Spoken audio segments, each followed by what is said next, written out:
एक दिन एक ब्रह्मचारी अपने घर से विद्याएं सीखने के लिए निकलता है। सबसे पहले वो एक देश में जाता है। वहाँ पर वह ब्रह्मचारी बाण कैसे बनाए जाते हैं इस विद्या को सीखता है। उसके पश्चात वह ब्रह्मचारी दूसरे देश में पहुंचकर घर कैसे बनाए जाते हैं यह विद्या सीखता है। फिर वह ब्रह्मचारी तीसरे देश में पहुंचकर नाव कैसे बनाई जाती हैं यह सीखता है। इस प्रकार उस ब्रह्मचारी ने 16 देशों में घूम घूम कर ढेर सारी विद्याएं अर्जित कर ली थीं। जब वह विद्याएं अर्जित कर अपने देश लौटा तो वह लोगों से कहने लगा, क्या इस पूरी पृथ्वी पर मुझसे ज़्यादा विद्वान और चालाक कोई व्यक्ति है?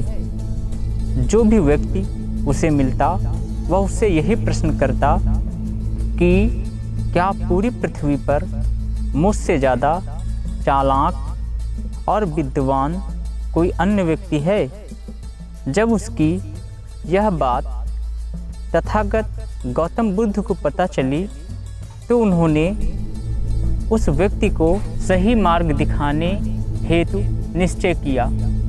चाहते तो गौतम बुद्ध उस व्यक्ति को कोई मार्ग न भी दिखाते, किंतु वह व्यक्ति वास्तव में बहुत विद्वान था और उसकी विद्वता यदि लोगों को हानि पहुंचाने लगती तो बहुत ही नुकसान लोगों का होता। इसलिए तथागत ने यह निश्चय किया कि वे उसे एक ऐसी विद्या का दान देंगे जिसे जानने के बाद सभी विद्याएं उसकी किसी काम की न रहेंगी। अतः भगवान गौतम बुद्ध उस ब्रह्मचारी के पास भिखारी बनकर गए। जैसे ही भगवान गौतम बुद्ध उस ब्रह्मचारी के सामने से गुजरे, उस ब्रह्मचारी ने कहा, हे भिखारी, तुम कौन हो जो इधर उधर घूम रहे हो? उस भिखारी रूप में भगवान गौतम बुद्ध ने कहा, मैं आत्म विजय का पथिक हूँ। उस ब्रह्मचारी ने कहा, कृपया आप समझाकर कहिए आप कहना क्या चाहते हैं। भगवान गौतम बुद्ध कहते हैं, बाण बनाने वाला बाण बना लेता है, घर बनाने वाला घर बना लेता है और नाव बनाने वाला जहाज में अच्छा नियंत्रण रख लेता है।